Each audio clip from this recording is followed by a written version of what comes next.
সর্বদা ধৈর্য সহকারে নাম করিবেন।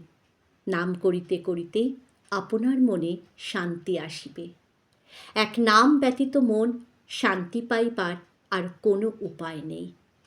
অভাবেরই সংসার, তাহার জন্য সুখ দুঃখ ভাগ্য পরীক্ষার জন্য ভীত হইলে চলিবে কেন?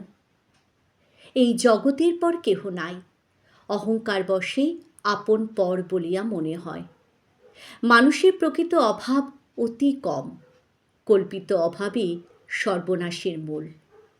মায়ামুগ্ধ মানুষ তাহার মূল প্রয়োজনটি জানিতে পারে না বলিয়া তাহার অভাব চায় না। অনেক কিছু একসঙ্গে আরম্ভ করিলে দরিদ্রতা আসে। একটা নিয়া থাকাই ভালো।